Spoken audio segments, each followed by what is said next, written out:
The eradication of misinformation is one of education's main objectives. That entails identifying and dispelling the numerous falsehoods spread via the internet and word of mouth. At some point or another, we have also been led to believe false information.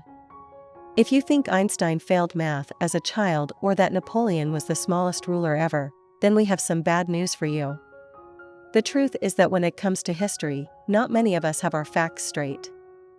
Despite becoming Egypt's final monarch, Cleopatra was not Egyptian. Cleopatra belonged to the Ptolemaic dynasty, a Greek-descended family that controlled Egypt after Alexander the Great. The dynasty refused to learn the native Egyptian language even as rulers in Egypt, though Cleopatra was the first to do so. The misconception regarding her nationality is thought to have stemmed from how she dressed and presented herself in public as a reincarnation of the Egyptian goddess Isis. Like many of her predecessors, Cleopatra wanted to identify herself with Isis and be revered. The alleged fact that Albert Einstein wasn't good at math is nothing more than a myth that people tell each other to make others feel better about their shortcomings. Einstein was, on the contrary, an exceptional mathematician, and the erroneous rumor was spread by the untrustworthy Ripley's Believe It or Not. Einstein responded to the claims by saying that he never failed in mathematics and that he had mastered differential and integral calculus by the age of 15. His matriculation certificate, which he got at the age of 17, also reveals that he excelled in algebra and geometry. Although this myth has been making youngsters laugh for decades, Thomas Crapper did not develop the flush toilet, despite being a plumber and businessman who ran a plumbing equipment company in England in the 19th century.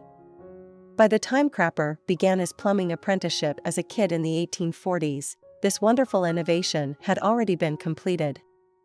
He can't claim credit for the word crap either, it's a 13th century word for garbage.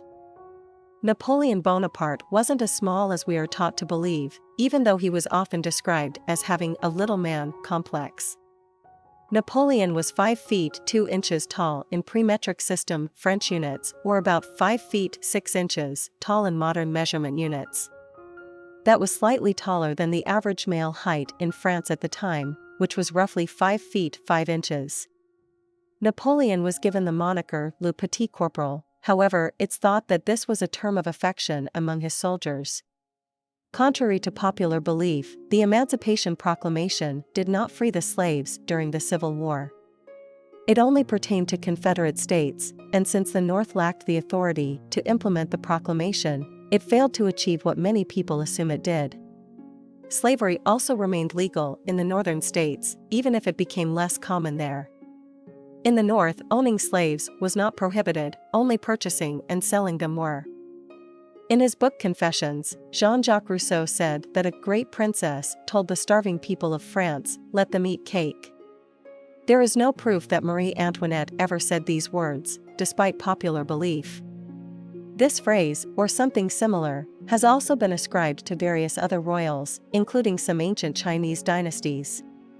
Lady Antonia Fraser, a biographer, argues that another French royal said this around a century earlier, suggesting that it was likely Marie Therese, Louis XIV's wife.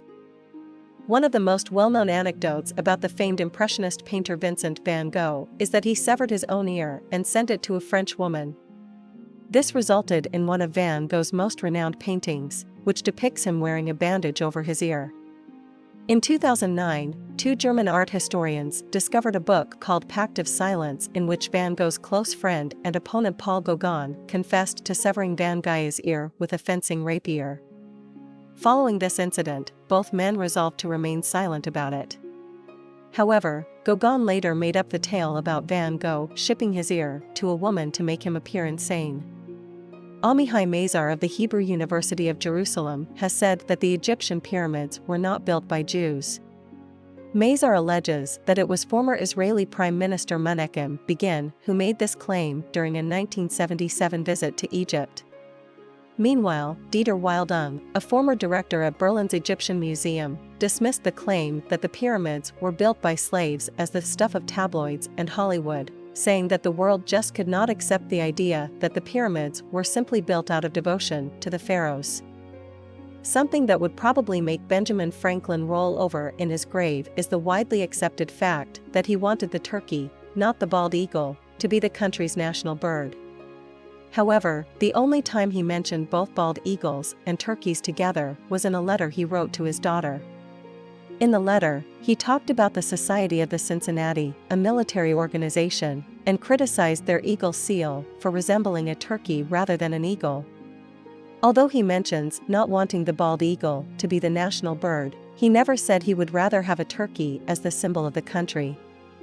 The 1918 to 1920 flu pandemic is thought to have killed around 50 million people in 1918 alone. It's believed that the reason why this became known as the Spanish flu was that Spain was among the first countries to be severely affected early on. Even Spain's ruling monarch at the time fell ill. Although it's extremely difficult to figure out the Spanish flu's origins, John Barry, author of The Great Influenza, believes that the first case happened in Haskell County, Kansas before spreading to Europe towards the end of World War I. Christopher Columbus only ever explored the Caribbean, Central America, and South America. He never managed to make it to North America, despite there being a U.S. holiday commemorating his arrival. There is also evidence that Vikings, who were from Europe, landed in North America 500 years before Columbus supposedly did. There are 8 Viking structures on Canada's Newfoundland Island, now a UNESCO World Heritage Site. It's thought that the Vikings visited the area to repair their ships and wait out harsh weather during the winter months. The Great Chicago Fire, which took place from October 8 to 10, 1871, destroyed over 3 square miles of the city and claimed 300 lives. There is a legend that the fire started after a cow owned by a woman named Mrs. O'Leary knocked over a lantern. The journalist who wrote about it later revealed that he had made it up. Although it was true that the fire started in a neighborhood southwest of the city, it is believed that the fire was caused by a period of hot, dry, and windy weather that allowed wood throughout the city to easily catch fire. The famous story about Paul Revere's heroic actions at the start of the American Revolution is nothing but fiction. He never traveled from town to town yelling at the top of his lungs that the British were coming. Since many British troops were thought to be hiding in the area, he had to be discreet in passing along information. Furthermore, he would have called them regulars since the colonial militia still saw themselves as British at the time. Following the 1929 stock market crash, rumors that Wall Street workers had started jumping off buildings began to spread. Though the head of Rochester Gas and Electric and the president of Country Trust Company did end their lives, they used guns to do it. Despite the efforts of New York's top medical examiner to dispel the rumors, the stories persisted.